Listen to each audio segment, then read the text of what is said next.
तो welcome to the editorial class.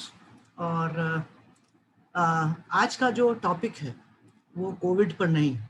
आज एक और टॉपिक है जो हमारे लिए एक बहुत बड़ा चैलेंज है पूरी दुनिया के सामने, और वो चैलेंज है क्लाइमेट चेंज का। तो कुछ टर्म्स हैं, कुछ शब्द हैं जो मैं आपको पहले समझाना चाहता हूँ, उसके बाद फिर हम इस टॉपिक पर बात करेंगे। तो सबसे पहला शब्द जो है वो होता है क्लाइमेट चेंज। ये क्या चीज है?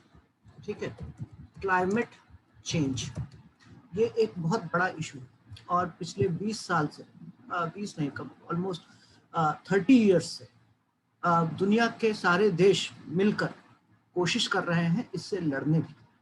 तो सबसे पहले हम बात करेंगे कि ये जो वर्ड है क्लाइमेट क्या होता है। अब आपको पता है कि हम इंग्लिश में 3 शब्दों का इस्तेमाल करते हैं। एक होता है वेदर, एक होता है सीजन, और एक होता है क्लाइमेट। ठीक है, हिंदी में हम तीनों शब्दों के लिए एक ही वर्ड यूज करते हैं, और वो होता है मौसम। आम बोलचाल की भाषा में हम एक ही शब्द का इस्तेमाल करते हैं, मौसम।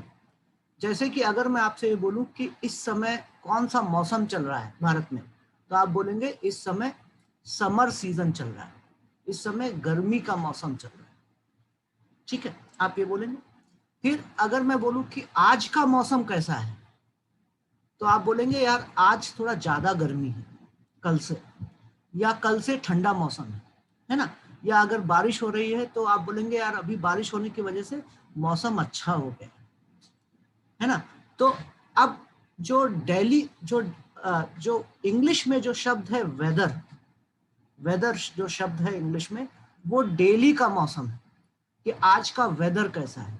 तो आप जब न्यूज़ देखते हैं टीवी पर, तो न्यूज़ में एक सेक्शन आता है वेदर फोरकास्ट का। आप देखेंगे कि न्यूज़ के अंत में एक व्यक्ति आता है जो आपको बताता है कि कल टेम्परेचर कितना रहेगा, कल बारिश होगी या नहीं होगी।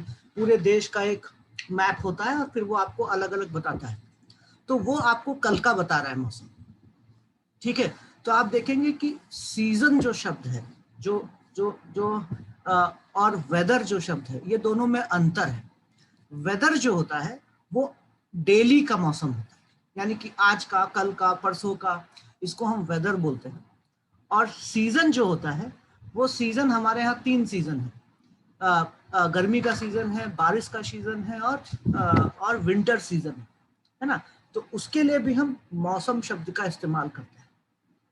ठीक है, तो वेदर और सीजन में अंतर है। ठीक है, तो वेदर क्या है, हम डे टू डे का जो टेम्परेचर है, डे टू डे का जो डेली का जो मौसम में बदलाव है, उसको हम वेदर बोलते हैं इंग्लिश में। और जो सीजन होता है वो एक लंबा जो समय होता है, 3 महीने का, 4 महीने का, और वो हर साल वही रहता है ना। तो आप देखेंगे कि मार्च से लेकर जून जुलाई तक समर सीजन है, फिर जुलाई से लेकर जून से लेकर जुलाई अगस्त सितंबर तक रेनी सीजन है, फिर अक्टूबर से लेकर जनवरी तक विंटर सीजन है ना। तो वेदर और सीजन में ये अंतर होता है। अब तीसरा एक शब्द है क्लाइमेट। तो क्लाइमेट को भी हम आम बोलचाल की भाषा में हिंदी में मौसम बोलते हैं, लेकिन क्लाइमेट अलग चीज है, क्लाइमेट थोड़ा सा अंतर है। अब जैसे कि अगर हम कंपेयर करें दिल्ली को लंदन से, है ना, तो दिल्ली और लंदन को अगर हम कंपेयर करें, तो लंदन में भी विंटर सीजन है, लंदन में भी समर सीजन है, दिल्ली में भी विंटर सीजन आता है, समर सीजन आता है। लेकिन अगर हम एवरेज निकालें उनके टेम्परेचर का पूरे साल का, तो हम बोलेंगे कि लंदन का जो क्लाइमेट है वो ठंडा क्लाइमेट है। लंदन जो है उसका कोल्ड क्लाइमेट है। क्यों कोल्ड क्लाइमेट है? कि हम क्लाइमेट में क्या होता है कि हम पूरे साल का एक लंबे समय का एवरेज लेते हैं। ठीक है, तो हम देखेंगे कि London is colder than Delhi. कैसे? क्योंकि तो दिल्ली में जो समर होता है वो 44-45 डिग्री जाता है। ठीक है, लंदन में भी समर होता है, लेकिन लंदन का समर जो है वो 15-16-20 डिग्री जाएगा, लंदन का वो समर है। ठीक है, क्योंकि लंदन में विंटर में जो है वो माइनस में जाता है टेम्परेचर, ठीक है। और हमारे यहाँ पे विंटर में अगर हम माउंटेन एरियाज में, हिमालयाज में नहीं रह रहे हैं, तो हमारा विंटर में 0 डिग्री नहीं जाता, 4 डिग्री 5 डिग्री 6 डिग्री तक रहता है विंटर्स में। और समर्स में हमारा टेम्परेचर वेरी करता है 44 45 तक, ठीक है। तो हम देखेंगे कि हमारे यहाँ सीजन्स वही हैं लगभग जो लंदन में है, लेकिन लंदन का अगर एवरेज टेम्परेचर निकालें आप पूरे साल का, तो लंदन है वो कोल्डर क्लाइमेट है ना। तो क्लाइमेट क्या होता है, क्लाइमेट सभी जितने भी वेदर, अब जब मैं मौसम बोलता हूँ तो मैं सब मौसम में बहुत सारी चीजें आती हैं, सिर्फ टेम्परेचर ही नहीं आता है, टेम्परेचर, ह्यूमिडिटी, एयर प्रेशर, ये सारी चीजें आती हैं, ठीक है। तो ये सारी चीजें जो हैं वो आती हैं मौसम में। तो ये जो जब हम इनका पूरा एवरेज लेते हैं, पूरे साल का या 2-3 साल का, तो क्लाइमेट बनता है, तो उससे हम क्लाइमेट करते हैं। तो अब क्लाइमेट चेंज का मतलब क्या है? क्लाइमेट चेंज का मतलब ये है कि जहां पर पहले बारिश बहुत ज़्यादा होती थी जिन महीनों में, जैसे मान लीजिए इंडिया में हमारे यहाँ पे जून जुलाई अगस्त में बहुत बारिश होती थी, अब क्लाइमेट चेंज हो रहा है, यानी कि हर साल बारिश कम हो रही है, ठीक है। यानी कि जितनी बारिश होती थी उससे कम हो रही है, या जितनी गर्मी पड़ती थी उससे ज़्यादा गर्मी पड़ रही है, और एक बार नहीं, कई साल तक, मतलब 1 साल 2 साल 3 साल 4 साल 5 साल, ऐसा नहीं है कि बस 1 साल का वेरिएशन है, ठीक है। जहां पे बर्फ नहीं पड़ती थी वहां पे बर्फ गिर रही है, ठीक है। या जहां पर बहुत ज्यादा स्नोफॉल होता था वहां पे अब पिछले 10-15 साल से स्नोफॉल बहुत कम हो गया। या आप देखेंगे कि हिमालयाज में जहाँ पे ग्लेशियर्स हैं, है ना, तो जहाँ पर पर्वतों के पहाड़, जहाँ पर बर्फ के पहाड़ हैं, वहां पे ग्लेशियर जो है वो पिघलना शुरू हो गए। क्यों ग्लेशियर क्यों पिघलना शुरू हो गए? क्योंकि टेम्परेचर जो है वो बढ़ रहा है, ठीक है। तो इसको हम बोलते हैं क्लाइमेट चेंज।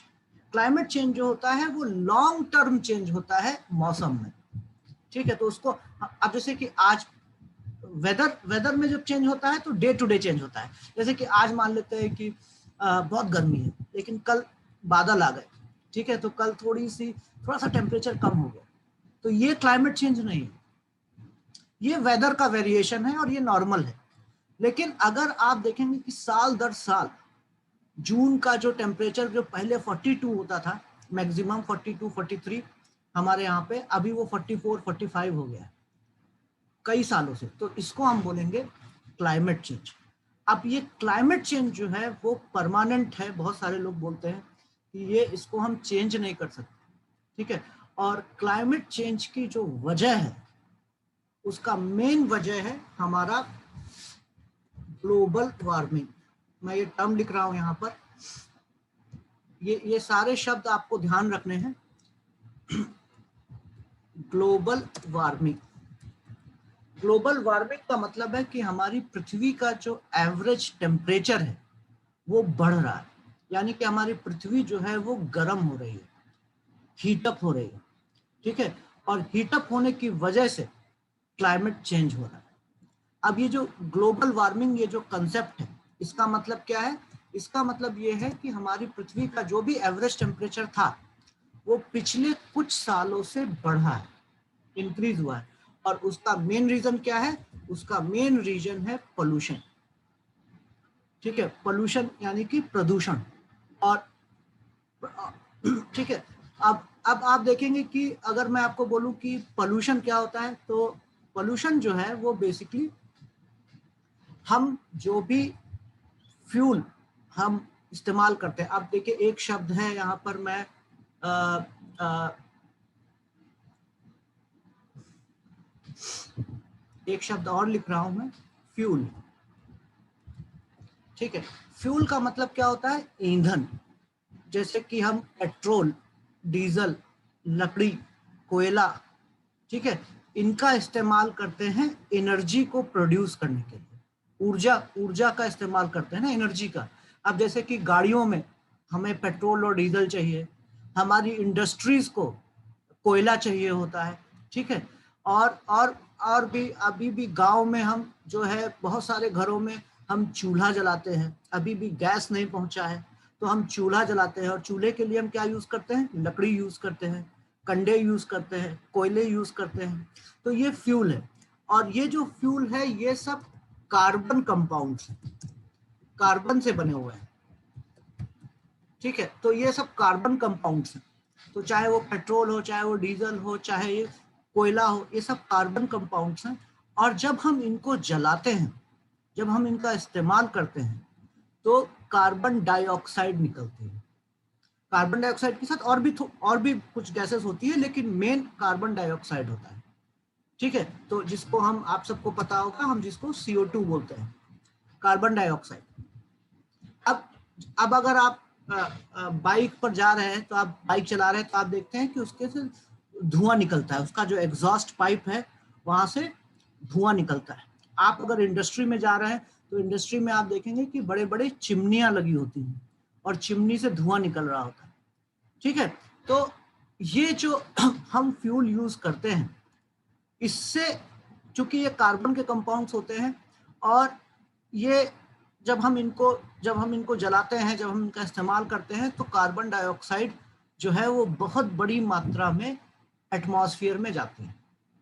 ठीक है, और कार्बन डाइऑक्साइड जो है वो क्या करती है, वो हमारे एनवायरनमेंट में जाकर एक काम करती है और उसको हम बोलते हैं ग्रीन हाउस इफेक्ट।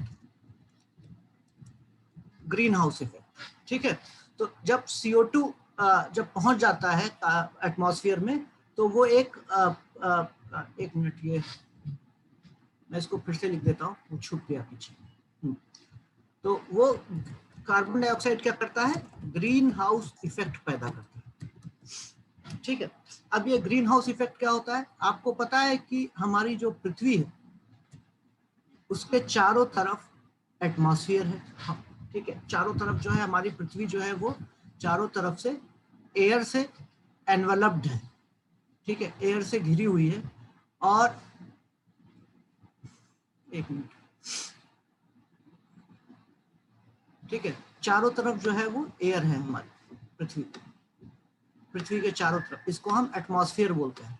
ठीक है, और हमारी जो ये जो एटमॉस्फेयर है वो हमारे लिए बहुत यूजफुल है, क्योंकि उसके कई यूज हैं। एक तो वो हमें ऑक्सीजन देता है, ठीक है, जिसकी वजह से हम जीवित रहते हैं। दूसरा, ये जो एटमॉस्फेयर है हमें बहुत सारी सूरज की जो किरणें हैं, जो हार्मफुल किरणें हैं, उनसे हमें बचाता है। ठीक है, ये जो एयर है वो क्या करती है, बहुत सारे जो हार्मफुल जो रेडिएशंस आते हैं सूरज से, उनको एब्जॉर्व करती है और टेम्परेचर को मॉडरेट बनाती है। ना पृथ्वी को बहुत ज़्यादा गर्म होने देती है और ना पृथ्वी को बहुत ज़्यादा ठंडा होने देती है। ठीक है, तो अगर ये एटमॉस्फेयर नहीं होगा, ये एयर का जो एनवलप है ये नहीं होगा, तो हमारी पृथ्वी दिन में बहुत गर्म हो जाएगी और रात में बहुत ठंडी हो जाएगी, यानी कि लाइफ पॉसिबल नहीं है अगर ये एयर का एनवलप खत्म हो जाता है। ठीक है, या ये जो जिसको हम एटमॉस्फेयर बोलते हैं, अगर वो नहीं रहता है तो हमारी पृथ्वी, हम जीवित नहीं बचेंगे, क्योंकि ये क्या करता है, ये बहुत सारी सूरज की किरणों को एब्जॉर्व कर लेता है ना। इसके वजह से पृथ्वी जो है दिन में जब सूरज हमारे सामने होता है तो बहुत ज़्यादा गर्म नहीं होती है, और जब रात होती है तो चूंकि बहुत सारा हीट एब्जॉर्व किया हुआ है एटमॉस्फेयर ने, तो वो पृथ्वी को बहुत ठंडा नहीं होने देता है, तो यानी कि टेम्परेचर को मेंटेन रखता है। ठीक है, लेकिन अगर इस एटमॉस्फेयर में हम CO2 या कार्बन डाइऑक्साइड ज़्यादा अगर आ जाता है, तो क्या करता है, ये जो CO2 है वो क्या करता है, एटमॉस्फेयर में एक लेयर बनाता है।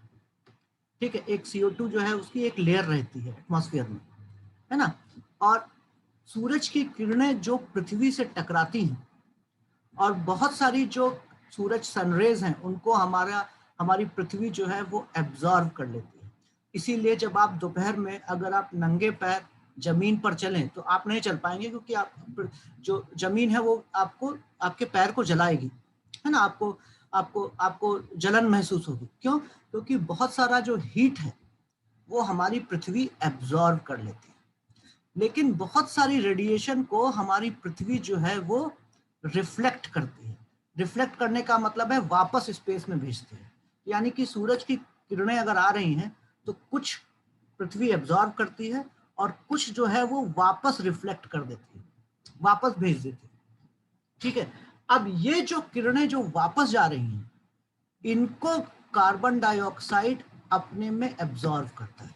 तो वो रेडिएशन जो वापस रिफ्लेक्ट होके जा रही है, ठीक है, उनको कार्बन डाइऑक्साइड की जो लेयर है एटमॉस्फेयर में, वो उसको एब्जॉर्ब करता है।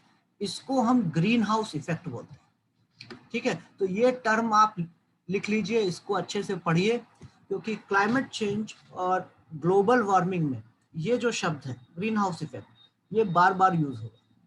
ठीक है, तो अब कार्बन डाइऑक्साइड है, उसमें कार्बन मोनोऑक्साइड है, बहुत सारी हैं जो ये ग्रीन हाउस इफेक्ट पैदा करती है, लेकिन सबसे इंपॉर्टेंट जो है वो है कार्बन डाइऑक्साइड। अब अगर कार्बन डाइऑक्साइड की मात्रा बढ़ जाएगी, ठीक है, आपको एयर का कंपोजिशन पता होगा, बहुत सारे लोगों ने फिजिक्स में पढ़ा होगा कि फिजिक्स और केमिस्ट्री में कि एयर जो है वो 71% नाइट्रोजन है, सॉरी 78% है शायद, हाँ 78% नाइट्रोजन है और 21% ऑक्सीजन है। तो आप देखेंगे कि हमारी एयर का जो कंपोजिशन है उसमें 78% नाइट्रोजन है, 78% नाइट्रोजन है, 21% ऑक्सीजन है और सिर्फ 1% गैस है जो बाकी दूसरी गैसेस है। तो मेन दो गैसेस है, नाइट्रोजन और ऑक्सीजन, और बाकी जो है 1% में बाकी सारी बहुत सारी गैसेस है। तो उसमें अगर कार्बन डाइऑक्साइड की मात्रा बढ़ जाती है, अब कार्बन डाइऑक्साइड लगातार हम पैदा कर रहे हैं, कैसे पैदा कर रहे हैं? बिकॉज ऑफ द पोल्यूशन, प्रदूषण के कारण। हम जितनी भी फ्यूल्स हैं उनको हम जला रहे हैं, उनके जलाने से हमारी जो एटमॉस्फेयर में कार्बन डाइऑक्साइड की मात्रा बढ़ रही है। अब कार्बन डाइऑक्साइड जितना आगे, जितना ज्यादा बढ़ेगा, सूरज की जो रोशनी वापस जा रही थी उसको वो ट्रैप कर लेगा। ठीक है, मैं फिर से इसको बना रहा हूं कि हमारी ये पृथ्वी है। अब पृथ्वी के चारों तरफ आप देखेंगे तो एयर का एनवलप है, यानी कि हवा जो है वो चारों तरफ से हमें घेरे हुए है, जिसको हम एटमॉस्फेयर बोलते हैं। ठीक है, इंग्लिश में हम उसको एटमॉस्फेयर बोलते हैं। अब इस एयर में कार्बन डाइऑक्साइड की एक लेयर है, बहुत हल्की सी एक कार्बन डाइऑक्साइड की लेयर रहती है। ठीक है, अब ये जो कार्बन डाइऑक्साइड की लेयर है वो क्या करती है? सूरज की जो भी किरण पृथ्वी से टकराकर वापस जा रही हैं, उनमें से बहुत सारी किरणों को ये एब्जॉर्ब कर लेता है। ठीक है, तो जो रेडिएशन, सूरज का जो रेडिएशन जो पृथ्वी पर टकराया, और बहुत सारा पृथ्वी एब्जॉर्ब करती है, और जो भी वापस बचता है उसको पृथ्वी रिफ्लेक्ट करती है, वापस भेजती है स्पेस में, और उसमें से बहुत सारा रेडिएशन जो है वो ये कार्बन डाइऑक्साइड की जो लेयर है वो उसको एब्जॉर्ब करता है। ठीक है, इसको हम बोलते हैं ग्रीन हाउस इफेक्ट। अब अगर कार्बन डाइऑक्साइड की मात्रा ज्यादा हुई तो ये ज्यादा हीट को एब्जॉर्ब करेगा, यानी कि उस जितनी ज्यादा कार्बन डाइऑक्साइड उतना बड़ा ग्रीन हाउस इफेक्ट। जितना ज्यादा ग्रीन हाउस इफेक्ट होगा, हमारी पृथ्वी उतनी गर्म होती जाएगी, क्योंकि बहुत सारा हीट ये एब्जॉर्ब कर रहा है। ठीक है, तो इसको हम बोलते हैं ग्रीन हाउस इफेक्ट, और ग्रीन हाउस इफेक्ट की वजह से ग्लोबल वार्मिंग होती है। ग्लोबल वार्मिंग का मतलब है कि हमारी पृथ्वी का एवरेज टेम्परेचर जो है वो इंक्रीज करता है, और ग्रीन हाउस ग्लोबल वार्मिंग की वजह से हमारी पृथ्वी पर क्लाइमेट चेंज हो रहा है। ठीक है, हमारे जो बर्फीले पहाड़ हैं, ग्लेशियर्स हैं, वो पिघल रहे हैं। ठीक है, बहुत सारे जगहों पे बारिश जहां पर बहुत होती थी वहां पे बारिश नहीं हो रही, कम हो रही है। कई सारे साइक्लोन और तूफान आ रहे हैं। ठीक है, तो समर्स और ज्यादा गर्म हो रहे हैं, विंटर्स जो हैं वो और ज्यादा सीवियर हो रहे हैं। तो ये क्लाइमेट चेंज है। अब क्लाइमेट चेंज तो आप समझ गए, लेकिन क्लाइमेट चेंज से हमको डर क्यों है? ठीक है, अगर बारिश नहीं हो रही ठीक है, या गर्मी ज्यादा हो रही है तो ठीक है, प्रॉब्लम कहाँ पे है? प्रॉब्लम ये है कि हमारी जो एनिमल और प्लांट लाइफ है वो एक पर्टिकुलर क्लाइमेट के लिए अडेप्टेबल है। अब ये शब्द आएगा जब भी आप क्लाइमेट चेंज पढ़ेंगे, अडेप्टेबल। अडेप्टेबल का मतलब होता है कि जैसे कि अगर मैं बोलूं कि महाराष्ट्र में या आपके एरिया में जो पेड़ पौधे और जानवर हैं वो आपको अंटार्कटिका में नहीं मिलेंगे। वो आपको राजस्थान में नहीं मिलेंगे, वो आपको हिमालयाज में नहीं मिलेंगे। ठीक है, यानी कि जो भी आपका एनिमल और प्लांट लाइफ है, अब उसका सबसे बड़ा एग्जाम्पल अगर आप देखें तो आप एग्रीकल्चर को देख सकते हैं कि कोई एरिया ऐसा है जहां पर कॉटन बहुत होता है, कोई एरिया ऐसा है जहां पर सोयाबीन बहुत होती है, कोई एरिया ऐसा है जहां पर राइस होता है, कोई एरिया ऐसा है जहां पर लोग गेहूं की खेती करते हैं, कोई एरिया ऐसा है जहां पे शुगर केन होता है। ठीक है, अब जैसे कि एप्पल है, एप्पल पहाड़ों पे ही हो सकता है। ठीक है, एप्पल आप नागपुर में नहीं उगा सकते। क्यों?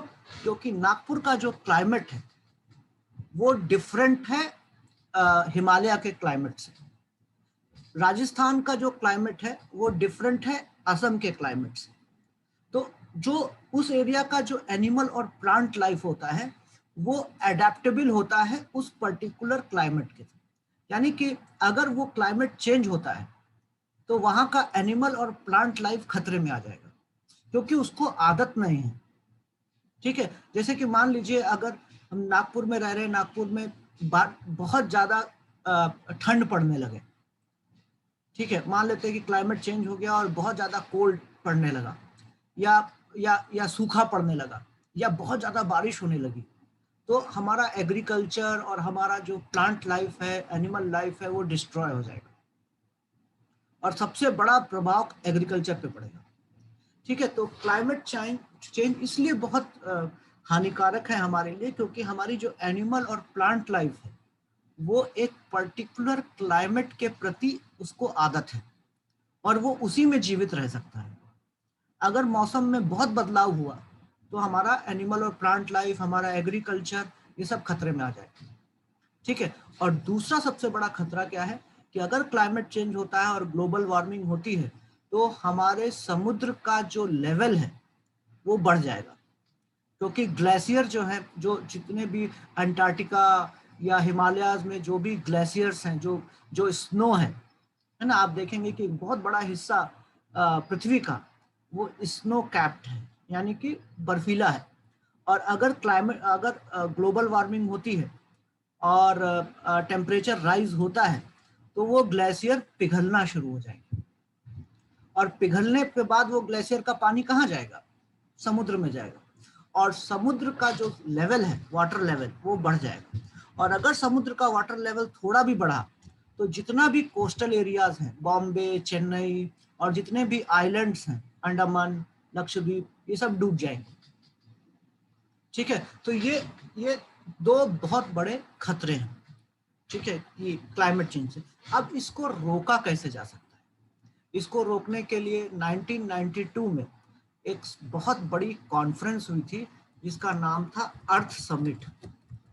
ठीक है, अर्थ समिट, और ये ब्राजील के रियो शहर में हुई थी। ठीक है, रियो शहर है ब्राजील का, रियो दी जेनेरियो ब्राजील में। ब्राजील आपको पता है साउथ अफ्रीका में। ये 1992 में हुई थी, और उसके बाद यूनाइटेड नेशन ने एक बहुत सारे कन्वेंशंस कराए थे, बहुत सारे मीटिंग्स, बहुत सारे समझौते हुए थे, और एक फ्रेमवर्क तैयार किया था, United nation framework for climate change, control in climate change, ऐसा कुछ करके है, UNFCCC। तो उसके बाद आप देखेंगे कि टोक्यो, बहुत सारे समझौते हुए हैं, क्योटो क्योटो प्रोटोकॉल है, और फिर लास्ट में अभी 2015 में पेरिस एग्रीमेंट हुआ है। अब ये जो सारे देश जो हैं वो इससे क्लाइमेट चेंज को रोकने की कोशिश कर रहे हैं, और ये बोला जा रहा है कि अगर हमारा पृथ्वी का टेम्परेचर 1.5 से 2 डिग्री भी बढ़ जाता है तो पृथ्वी फिर रहने लायक नहीं बचेगी, यानी कि हमारी जो पूरी दुनिया है उस पर खतरा है। और बहुत सारे साइंटिस्ट लोगों ने का ये भी कहना है कि शायद देर हो चुकी है, शायद हम बहुत कुछ नहीं कर पाएंगे। लेकिन फिर भी दुनिया के बहुत सारे लोग जो साइंटिस्ट हैं, उनका मानना है कि हम अभी भी दुनिया को बचा सकते हैं, अभी भी हम क्लाइमेट चेंज को रोक सकते हैं, अभी भी हम ग्लोबल वार्मिंग को जो है, अगर हम सारे देश, पूरी दुनिया एक साथ आ जाए तो हम इनको रोक सकते हैं, इसको रोक सकते हैं। और उसको रोकने का तरीका क्या है कि हम ग्रीन एनर्जी का इस्तेमाल करें। ग्रीन एनर्जी का मतलब है सोलर एनर्जी, ठीक है, विंड एनर्जी, इनका इस्तेमाल करें। और हम ये जो फॉसिल फ्यूल्स हैं, तो जैसे कि पेट्रोल, डीजल, जिनसे कार्बन डाइऑक्साइड निकलता है, उनको हम इस्तेमाल ना करें। तो हम ग्रीन एनर्जी का इस्तेमाल करें, हम फॉरेस्टेशन करें, ठीक है, और ज़्यादा से ज़्यादा फॉरेस्ट लगाएं, अपने इन्वायरमेंट को बचाएं, ठीक है, इन्वायरमेंट कंजर्वेशन करें। तो ये कुछ तरीके हैं कि हम अभी भी पृथ्वी को बचा सकते हैं। अब ये जो टर्म है ग्रीन एनर्जी, इसको समझने की कोशिश कीजिएगा, ये शब्द बार बार आएगा। ग्रीन एनर्जी का मतलब होता है एक ऐसी एनर्जी का सोर्स जो प्रदूषण नहीं करता, जिससे पोल्यूशन नहीं होता है। जैसे कि सबसे बड़ा एग्जाम्पल है सोलर एनर्जी। तो अगर आप सोलर एनर्जी का इस्तेमाल करते हैं, सौर ऊर्जा का, तो ये ग्रीन एनर्जी कहलाता है, क्योंकि इसमें पोल्यूशन इतना नहीं होता है। ठीक है, समझ में आ रहा है आप लोगों को? तो अब अभी तक हमारा जो डिपेंडेंस है वो किस पर है? वो है फॉसिल फ्यूल पर। फॉसिल फ्यूल, ये भी एक शब्द आएगा, ये भी टर्म आएगा। फॉसिल फ्यूल का मतलब क्या होता है कि आपने हिस्ट्री में एक शब्द पढ़ा होगा, फॉसिल, हिस्ट्री में भी पढ़ा होगा और बायो में भी पढ़ा होगा, कि जब बहुत हजारों साल से जानवर और पेड़ पौधे जब मर जाते हैं, ठीक है, तो कई बार क्या होता है कि उनकी जो डेड बॉडीज हैं वो पत्थरों के बीच में आ जाती हैं, और वो हाई प्रेशर और हाई टेम्परेचर की वजह से फिर वो कोयला, पेट्रोलियम या डीजल में कन्वर्ट हो जाते हैं। तो आज जो हम पेट्रोलियम, डीजल या कोयला यूज कर रहे हैं वो एक्चुअल में डेड बॉडीज हैं, यानी कि वो कभी आज से लाखों करोड़ों साल पहले पेड़ पौधे, जो भी मतलब एनिमल और प्लांट लाइफ से ही आई है ना, क्योंकि हमारी बॉडी भी कार्बन, बेसिकली कार्बन है। तो फॉसिल, इसीलिए हम इसको बोलते हैं फॉसिल फ्यूल। तो फॉसिल क्या होती है? हिंदी में उसको जीवाश्म बोलते हैं, फॉसिल्स। तो आपने देखा होगा कि हमको कैसे पता चला कि डायनासोर थे, कि पृथ्वी पर डायनासोर थे, ये कैसे पता चला? डायनासोर इसलिए पता चला क्योंकि उनके फॉसिल्स मिले हैं। तो उनकी जो डेड बॉडीज हैं वो पत्थरों के बीच में दब गई थी, ठीक है, और कई लाखों साल से दबी हुई थी, तो अभी वो मिल रहे हैं। तो उससे हमें पत्थर पे उनके निशान पड़े हुए हैं उनकी बॉडीज के, तो उससे हमें अंदाजा लगता है। तो इसको हम बोलते हैं फॉसिल। तो ये जितने भी हम पेट्रोलियम यूज करते हैं या नेचुरल गैस यूज करते हैं या जो कोयला यूज करते हैं, ये बेसिकली फॉसिल फ्यूल्स, यानी कि ये कार्बन के वो कंपाउंड्स हैं जो लाखों सालों से दबे हुए थे नीचे, और हाई प्रेशर और हाई टेम्परेचर की वजह से they have become petrol, diesel या कोयला। ठीक है, अब चूंकि ये सारे कार्बन के कंपाउंड्स हैं, हम सब कार्बन के कंपाउंड्स हैं, तो इसलिए जब हम इनको जलाते हैं तो कार्बन डाइऑक्साइड निकलता है। तो फॉसिल फ्यूल्स को अब हमको कम से कम इस्तेमाल करना है, ठीक है, और ग्रीन एनर्जी को हमें ज्यादा से ज्यादा इस्तेमाल करना है। तो अगर हमें क्लाइमेट चेंज से बचना है और ग्लोबल वार्मिंग से बचना है, और हम चाहते हैं कि हमारी पृथ्वी जो है वो हैबिटेबल रहे, यानी कि रहने लायक रहे, तो हमें अपना जो डिपेंडेंस है फॉसिल फ्यूल्स पर वो कम करना है और ग्रीन एनर्जी ज़्यादा से ज़्यादा इस्तेमाल।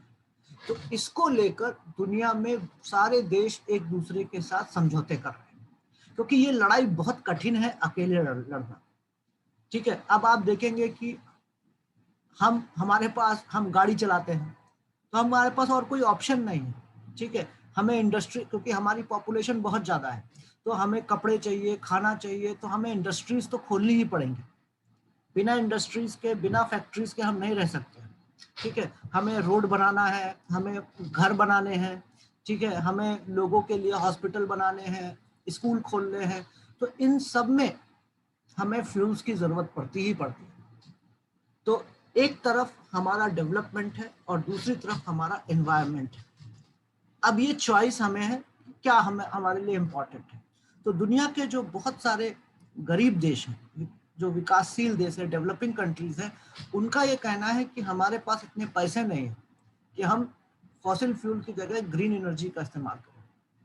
ठीक है, क्योंकि ग्रीन एनर्जी के लिए आपको बहुत सारा टेक्नोलॉजी चाहिए, ठीक है, बहुत सारा आपको चेंज करना होगा चीज़ों को। जैसे कि अभी इलेक्ट्रिक कार्स आ रही हैं, इलेक्ट्रिक बाइक्स आ रहे हैं। तो अब आप सोचिए कि अब गवर्नमेंट चाहती है कि आप इलेक्ट्रिक व्हीकल चलाएं, है ना, ताकि आप पेट्रोल और डीजल ना यूज करें। लेकिन इलेक्ट्रिक व्हीकल खरीदने के लिए अब आप सोचिए कि इंडिया को अगर मान लीजिए कल गवर्नमेंट एक लॉ बना दे कि सारे लोग अपनी बाइक इस्तेमाल नहीं कर सकते या अपनी कार इस्तेमाल नहीं कर सकते, सीधे अब आप खरीदिए इलेक्ट्रिक गाड़ी खरीदिए, ठीक है, आप ये फॉसिल फ्यूल यूज मत करिए। तो ये इम्पॉसिबल है, नहीं हो सकता है ना, क्योंकि पूरा इकोनॉमी हमारा बैठ जाएगा। तो इसलिए बहुत सारे देश जो हैं मिलकर ये काम करना चाहते हैं ताकि हम सब लोग मिलकर इसको करें।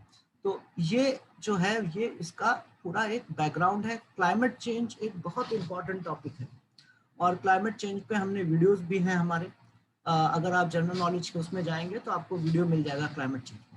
तो क्लाइमेट चेंज पर हम अलग से भी पढ़ेंगे। तो आज जो ये मैंने आपको पूरा कॉन्टेक्स्ट बताया है, ये इसलिए बताया है क्योंकि अभी इंडिया और यूएस के बीच में एक समझौता हुआ है, ठीक है, एक पैक्ट हुआ है। तो उसके बारे में आज हम बात करेंगे। प्लीज म्यूट कर लीजिए, सब लोग, बच्चे लोग म्यूट कर लीजिए, नहीं तो डिस्टर्बेंस होता है।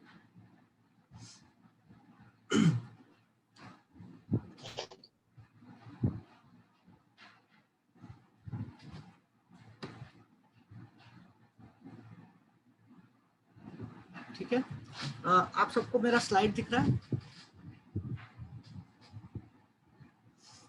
आपको स्लाइड दिख रहा है सबको? मैसेज करिए मुझे। I will start.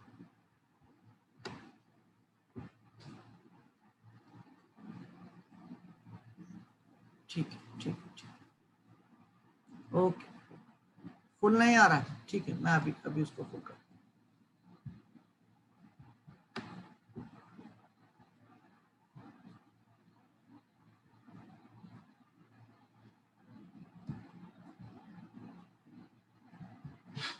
चलिए अभी शुरू करते हैं। अब आप देखिए इसको कि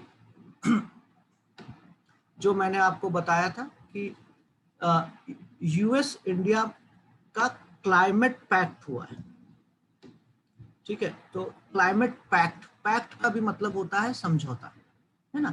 तो ये जो वर्ड होता है पैक्ट, पैक्ट का भी मतलब होता है कि दो देशों के बीच में कोई समझौता हुआ है ना। तो अभी यूएस और इंडिया के बीच में क्लाइमेट को लेकर एक समझौता हुआ है। और ये क्या है, समझौता क्या है? It is a green partnership. अब देखिए ग्रीन शब्द का अर्थ क्या है। ग्रीन का मतलब है कुछ ऐसा जो एनवायरनमेंट को बचाने के लिए। तो एक ऐसी पार्टनरशिप इंडिया और यूएस के बीच में जो कि ग्रीन है, यानी कि एनवायरनमेंट को बचाने के लिए, ठीक है। तो a green partnership on US India climate pact, the US India climate and clean energy agenda 2030 partnership raises expectation that the coming decade will see sustained financial and technological cooperation between the two countries to cut greenhouse gas emissions, ठीक है। तो अब मैंने आपको बताया था कि सारे देश क्लाइमेट को बचाना चाहते हैं, लेकिन प्रॉब्लम कहाँ पर है? प्रॉब्लम है फाइनेंशियल एंड टेक्नोलॉजिकल, कि बहुत सारे देश इतने गरीब हैं कि वो नहीं कर सकते, है ना। आप जैसे कि अभी फ्रांस है, तो फ्रांस बड़े आराम से बोल सकता है कि अब हम थर्मल पावर का इस्तेमाल नहीं करेंगे, यानी कि हम कोयले से बिजली पैदा नहीं करेंगे, क्योंकि उसके पास न्यूक्लियर रिएक्टर्स हैं, ठीक है, उसके पास ऑलरेडी बहुत सारा तैयारी है। तो फ्रांस बोल सकता है, ठीक है। अमेरिका भी बहुत कुछ बोल सकता है, ब्रिटेन भी बोल सकता है, लेकिन इंडिया नहीं बोल सकता, क्योंकि इंडिया का अभी भी 70 to 80% जो बिजली हम पैदा करते हैं वो हम कोयले से पैदा करते हैं, थर्मल पावर प्लांट से। अभी भी हमारे न्यूक्लियर जो एनर्जी है वो बहुत कम है, ठीक है। न्यूक्लियर एनर्जी के सोर्सेज बहुत कम है, विंड एनर्जी, सोलर एनर्जी बहुत कम है। आप आज भी देखें आसपास में कोई सोलर एनर्जी इस्तेमाल नहीं करता है, बहुत रेयर में। और जो लोग सोलर एनर्जी का इस्तेमाल करते हैं, सोलर एनर्जी बहुत महंगा है, यानी कि जो सोलर के पैनल्स अगर आप लगाएंगे आप अपने घर के लिए, तो 2-2.5 लाख रुपए खर्च हो जाएंगे, 2.5-3 लाख रुपए आपको खर्चा आ जाएगा सोलर एनर्जी की अगर आप पैनल्स लगाते हैं एक घर में, तो बहुत इशू क्या है कि इशू ये है कि फाइनेंशियल बहुत प्रॉब्लम है, और दूसरा टेक्नोलॉजी है, क्योंकि बहुत सारे देशों के पास ग्रीन फ्यूल की टेक्नोलॉजी नहीं है ना, जैसे कि न्यूक्लियर रिएक्टर्स नहीं है ना। तो अब बहुत जरूरी है कि देशों के बीच में क्या हो, एक sustained financial and technological cooperation होना चाहिए। सस्टेन्ड का मतलब है लंबे समय, ऐसा नहीं हो कि बस अभी एक साल कोऑपरेशन किया और अगले साल नहीं। सस्टेन करने का मतलब होता है कोई चीज जो आप बहुत लंबे समय के लिए करते हैं। तो there is a need for sustained financial and technological cooperation. ठीक है, किस चीज के लिए? To cut greenhouse gas emission. ठीक है, तो मैंने आपको बताया था कि ग्रीन हाउस गैस कौन सी है, मेनली कार्बन डाइऑक्साइड। इसके अलावा भी और भी हैं, लेकिन मेन जो है वो कार्बन डाइऑक्साइड है। तो कार्बन डाइऑक्साइड को हम ग्रीन हाउस गैस भी कहते हैं, यानी कि ये वो गैस है जो एटमॉस्फेयर में जाकर ग्रीन हाउस इफेक्ट पैदा करती है। तो उसको हमें कम करना है। उसका जो एमिशन है, एमिशन क्या होता है? एमिशन जो हम गैस जो निकलती है, जैसे कि मान लीजिए जो धुआं निकलता है जब आप लकड़ी जलाते हैं, या आप कागज जलाते हैं, या आप पेट्रोल, आपकी गाड़ी से जो धुआं निकलता है उसको हम एमिशन बोलते हैं, है ना, एमिट करना या एमिशंस। ठीक है, तो हमें ग्रीन हाउस गैस के एमिशंस को कम करना है, और इसको कम करने के लिए जरूरी है कि एक लॉन्ग टर्म, एक लंबे समय का कोऑपरेशन हो, सहयोग हो देशों के बीच में। ठीक है, और सहयोग कैसा होना चाहिए? Financial and technological. ठीक है, जैसे कि अभी कोविड से लड़ने के लिए भी गरीब देश जो हैं वो अमीर देशों पे डिपेंडेंट है कि अमीर देश उनको वैक्सीन दे, क्योंकि उनके पास उतनी सुविधा नहीं है। ठीक है, उनके पास उतने पैसे नहीं। तो आज भी बहुत सारे, अब कल ही मैं बिल गेट्स जो कि अमेरिका के बहुत बड़े उद्योगपति हैं, उनका इंटरव्यू पढ़ रहा था, सुन रहा था वैक्सीन को लेकर। तो वो उनसे उनसे पूछा गया कि अभी अमेरिका ने तो इतनी सारी वैक्सीन बना ली, और आपको पता है कि America and Britain have 5 times more vaccine than people. तो उन्होंने 5 गुना ज्यादा वैक्सीन अपने पास इकट्ठा करके रखी हुई है, जितने लोग नहीं हैं। उनके मान लीजिए 100 लोग हैं तो उनके पास 500 वैक्सीन है, उन्होंने पूरा व्यवस्था करके रख लिया है। तो अब क्योंकि वो रिच हैं, है ना, रिच हैं, उनके पास टेक्नोलॉजी है, उनके पास वैक्सीन बनाने का टेक्निक है, उनके पास सारी सुविधाएं हैं। तो बिल गेट्स से पूछा गया कि भाई आप गरीब देश को दे दीजिए, आप ये जो एक चीज होती है जिसको हम बोलते हैं पेटेंट। तो जब कोई नया इन्वेंशन होता है तो जो इन्वेंशन करता है वो अपने अपने नाम से उसको पेटेंट कराता है, ताकि कोई दूसरा चुरा ना सके। तो अब जैसे मॉडर्ना ने जो वैक्सीन बनाई है, या जो एस्ट्राजेनिका ने जो वैक्सीन बनाई है, या जो फाइजर ने जो वैक्सीन बनाई है, उस पर उसका पेटेंट है, यानी कि कोई दूसरा उसको नहीं बना सकता। तो लोग बोल रहे हैं कि इसको पेटेंट फ्री कर दो, है ना, आप ये टेक्नोलॉजी, आप ये जो आपका ये जो भी इन्वेंशन है पूरी दुनिया को दे दो, ताकि दूसरे लोग भी वैक्सीन बनाना शुरू करें। बिल गेट्स साहब ने मना कर दिया। ठीक है, नहीं नहीं, दूसरे देशों के पास ये नहीं दे सकते, क्योंकि उनके पास अभी वो सुविधाएं नहीं है, पता नहीं वो कैसी वैक्सीन बनाए। वैक्सीन जो है बहुत ही कठिन प्रोसेस होता है, वैक्सीन में बहुत सारे ट्रायल्स होते हैं, तो उन्होंने मना कर दिया। तो रिच कंट्री, अभी देखिए आपने, अमेरिका ने इंडिया को रॉ मटेरियल देने से मना किया वैक्सीन के लिए, कि हम आपको नहीं देंगे। वैक्सीन जो है वो एक भी वैक्सीन किसी और देश को नहीं दे रहा है। जबकि कल वो जो उस इंटरव्यू में, वो इंटरव्यू जो है वो शायद ब्रिटिश टीवी पे चल रहा था उनका इंटरव्यू, बिल गेट्स का। तो वो जो ब्रिटिश जो एंकर है, जो क्वेश्चन पूछ रही थी, वो बार बार बोल रही है कि भाई हमारे देश में ज्यादा वैक्सीन है तो दे दो, क्यों नहीं देते हैं हम, 5 टाइम्स ज्यादा है हमारे पास। तो आप देखो कि ये सारी जो लड़ाइयां हैं, है ना, तो एक तरफ रिच कंट्रीज हैं जिनके पास सारी रिसोर्सेज हैं, उनके पास टेक्नोलॉजी भी है, उनके पास फाइनेंशियल एबिलिटीज भी हैं, और दूसरी तरफ दुनिया के 80-90% देश हैं जिनके पास ये सारी चीजें नहीं, राइट। तो क्लाइमेट चेंज में भी वही स्थिति है जो कोविड को लेकर है। ठीक है, कि एक तरफ रिच कंट्रीज हैं जो तैयार हैं, ठीक है, और दूसरी तरफ पुअर कंट्रीज हैं जो परेशान हैं। लेकिन इसमें एक प्रॉब्लम है, जैसे कोविड का एक प्रॉब्लम है कि आप रिच हो या पुअर हो, बचेंगे तो सारे लोग बचेंगे, जाएंगे तो सारे लोग जाएंगे। तो क्लाइमेट चेंज का भी ऐसा है कि अमेरिका, और ऐसा नहीं है कि अमेरिका और फ्रांस बच जाएगा।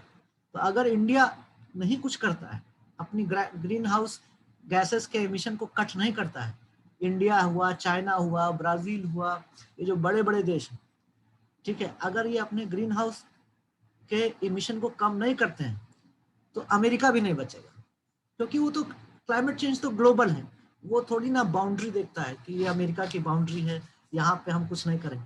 तो ऐसा तो है नहीं। जैसे कोविड है, कोविड भी कोई बाउंड्री नहीं देखता है ना, वो ये भी नहीं देखता कि अमीर है गरीब है, वो तो सब पे करेगा। तो वैक्सीनेशन का भी वही है, वैक्सीनेशन तभी सक्सेसफुल होगा जब पूरी दुनिया को वैक्सीनेशन है ना, हमारा हर्ड इम्यूनिटी तभी आएगा। तो सिमिलर सिचुएशन जो है वो क्लाइमेट चेंज की। तो क्लाइमेट चेंज को लेकर भी दुनिया के जो देश हैं, अमीर देश और गरीब देश, कोशिश कर रहे हैं कि इसमें हम कोऑपरेशन करें। लेकिन यहाँ पर भी पॉलिटिक्स है, यहाँ पे भी आप देखेंगे कि बहुत ज़्यादा पॉलिटिक्स है। जो पुअर कंट्रीज हैं वो परेशान हैं बहुत ज़्यादा।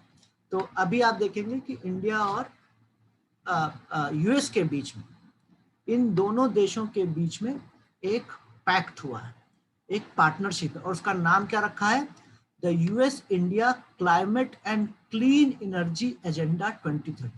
अब यहाँ पर ये शब्द पे ध्यान दीजिएगा, क्लीन एनर्जी। तो क्लीन एनर्जी और ग्रीन एनर्जी एक ही चीज है।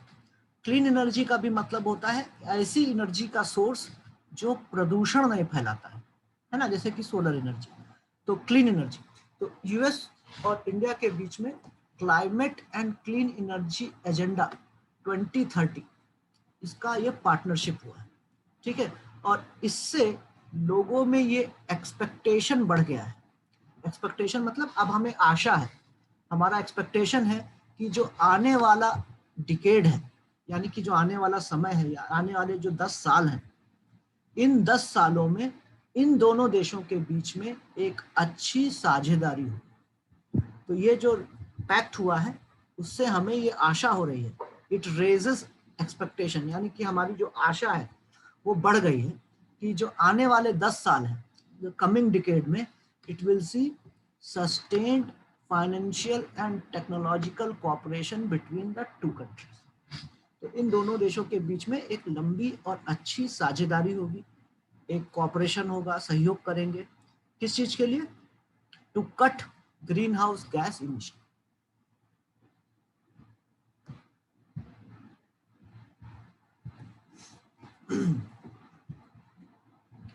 चलिए अभी नेक्स्ट स्लाइड पे जाते हैं, ठीक है। तो अब ये आपको मैप है, तो ये आप देख लीजिएगा अमेरिका का। मैं हर बार आपको मैप दिखाता हूँ। ये हमारा देश है अमेरिका, परम प्रिय देश हमारा, सबका ड्रीम कंट्री, ठीक है, हम लोग का फादरलैंड। कुछ भी परेशानी होती है तो जैसे पापा के पास जाते हैं ना, कि आपको कुछ भी पैसा चाहिए तो पापा के पास, कोई आपको मार रहा है तो भी पापा के पास, आप बीमार है तो भी पापा के पास। तो वही है, ये हमारा फादरलैंड है। हमको वैक्सीन चाहिए तो हम इनके पास जाते हैं, हथियार चाहिए तो भी इनके पास जाते हैं, पाकिस्तान तंग कर रहा होता है तो भी हम इनके पास जाते हैं। तो ये यूनाइटेड स्टेट्स और ये इनके सारे स्टेट्स हैं अलग अलग, ठीक है। तो आप देखेंगे ये पूरा देख लीजिए इसको अच्छे से मैप। आप लोगों को सबको यहीं पे जाना है पढ़ने के लिए बाद में, अभी से ही चूज कर लीजिए कहाँ जाना है, ठीक है। तो ये this is US at the leaders summit. हाँ, ओजोन में ये सॉरी ग्रीन हाउस गैसेस कई सारी है ना, तो और भी बहुत सारी गैसेस है, लेकिन कार्बन डाइऑक्साइड मेन। तो हम शुरू करते हैं। At the Leaders Summit on Climate organized by US President Joe Biden, the world's attention was focused on countries responsible for the highest carbon emission. अब आप देखेंगे कि सबसे ज्यादा प्रदूषण करने वाले देश कौन कौन से हैं। तो दुनिया में सबसे ज्यादा प्रदूषण करने वाले 3 देश हैं, यूएस, चाइना और इंडिया। ठीक है, तो दुनिया के 3 सबसे प्रदूषण करने वाले, सबसे ज्यादा कार्बन एमिशन करने वाले, आप देखिए ये सारे शब्दों पर ध्यान दीजिएगा, हाईएस्ट कार्बन एमिशन। ठीक है, तो सबसे ज्यादा कार्बन छोड़ने वाले या सबसे ज्यादा कार्बन डाइऑक्साइड, कार्बन मोनोऑक्साइड ये सब छोड़ने वाले जो हैं वो देश कौन है? इंडिया का रैंक 3rd है, behind the US and China. ठीक है, तो यूएस और चाइना, पहले नंबर पे यूएस है, दूसरे नंबर पे चाइना है, तीसरे नंबर पर इंडिया। और ये किसमें है? Highest carbon emissions. ठीक है, तो अभी एक समिट मीट हुई, लीडर्स समिट। अब समिट का मतलब क्या होता है? शिखर वार्ता। ठीक है, मैंने आपको ये वर्ड कई बार हम पढ़ चुके हैं। समिट का मतलब होता है शिखर, टॉप। तो टॉप, जब टॉप लेवल के जो नेता हैं वो जब एक दूसरे के साथ मिलते हैं तो उसको हम समिट मीट बोलते हैं। जैसे कि इंडिया के प्राइम मिनिस्टर और अमेरिका के प्रेसिडेंट, ठीक है, ब्रिटेन के प्राइम मिनिस्टर, जब ये मीटिंग करते हैं आपस में तो इनको हम समिट मीट बोलते हैं, शिखर वार्ता बोलते हैं। तो अभी एक शिखर वार्ता हुई थी ऑन क्लाइमेट, जिसको ऑर्गेनाइज किया था यूएस के प्रेसिडेंट जो बिडेन ने। ठीक है, और इस शिखर वार्ता में अटेंशन किस पर फोकस किया गया था? The world's attention was focused on countries responsible for the highest carbon emission. तो इस मीटिंग में पूरी दुनिया का ध्यान उन देशों पर था जो देश सबसे ज्यादा प्रदूषण फैलाते हैं। ठीक है, the world's attention was focused on the countries responsible for the highest carbon emission. अब ये जो देश हैं उनमें कौन कौन है? India ranks 3rd behind the US and China. ठीक है, तो इंडिया का जो रैंक है वो तीसरा है, यूएस और चाइना उससे आगे हैं। Although it's per capita CO2 emission are less than 60% of the global average, as Prime Minister Narendra Modi pointed out। तो इस मीटिंग में हमारे जो प्राइम मिनिस्टर है नरेंद्र मोदी, उन्होंने एक बात कही और वो बहुत इंपॉर्टेंट बात है। उन्होंने ये कहा है कि ठीक है, हमारा नंबर तीसरा है प्रदूषण फैलाने वाले में, लेकिन अगर आप पर कैपिटा देखेंगे, पर कैपिटा मतलब क्या होता है? पर पर्सन। पर कैपिटा का मतलब होता है पर पर्सन, एक पर्सन। ठीक है, जैसे कि मान लीजिए हम 100 किलो कार्बन डाइऑक्साइड इस्तेमाल करते हैं, हम एमिट कर रहे हैं, मान लेते हैं फॉर एग्जांपल 100 kg या 100 टन मान लेते हैं, 100 टन हम कार्बन डाइऑक्साइड एमिट कर रहे हैं एक साल में, और देश की पॉपुलेशन 100 है, 100 लोग हैं। तो अगर हम करेंगे तो पर कैपिटा 1 टन आएगा, यानी कि एक आदमी 1 टन जो है वो कार्बन डाइऑक्साइड एमिट कर रहा है एक साल में। ठीक है, तो हमने क्या किया? टोटल जो कार्बन एमिशन है उसको डिवाइड किया बाय टोटल पॉपुलेशन। तो वो क्या निकलेगा? वो निकलेगा आपका per capita carbon dioxide emission. तो इंडिया का पॉपुलेशन चूंकि बहुत ज्यादा है तो उसका पर कैपिटा कार्बन एमिशन बहुत कम आता है, 60% कम है। ठीक है, ग्लोबल एवरेज से। तो पूरी दुनिया का अगर हम पर कैपिटा निकालें तो उससे अगर हम देखें तो हमारा एक्चुअली पर पर्सन पोल्यूशन कम है। अब आप इस चीज को समझने की कोशिश कीजिए मैं क्या कह रहा हूं। एक होता है कि टोटल पोल्यूशन कितना है, तो इंडिया का टोटल पोल्यूशन में नंबर बहुत आगे है, 3rd नंबर पर है, यानी कि हम दुनिया के तीसरे सबसे बड़े देश हैं जो बहुत ज्यादा पोल्यूशन फैलाते हैं। लेकिन अगर आप उस पोल्यूशन को डिवाइड करें हमारी कंट्री की पॉपुलेशन से तो आप देखेंगे कि पर कैपिटा यानी कि पर पर्सन हमारा पोल्यूशन का नंबर कम है, यानी कि 60% है ऑफ द ग्लोबल एवरेज। इसका मतलब ये है कि एक्चुअली में हम पोल्यूशन इसलिए ज्यादा करते हैं क्योंकि हमारी पॉपुलेशन ज्यादा है। एक्चुअल में हम उतना पोल्यूशन नहीं कर रहे हैं जितने दूसरे देश करते हैं। ठीक है, जैसे कि ऑन एवरेज अगर आप देखें तो एक अमेरिकन जो है वो ऑन एवरेज किसी दूसरे देश से 10 गुना ज्यादा एनर्जी का इस्तेमाल करता है। मैं आपको एक रफ डेटा दे रहा हूँ, एग्जैक्ट डेटा नहीं है, मैं आपको सिर्फ एग्जाम्पल दे रहा हूँ। भाई म्यूट कर लीजिए।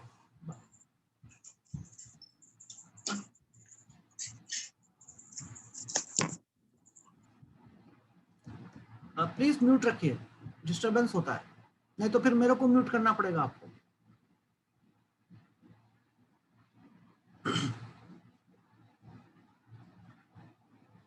ठीक है, तो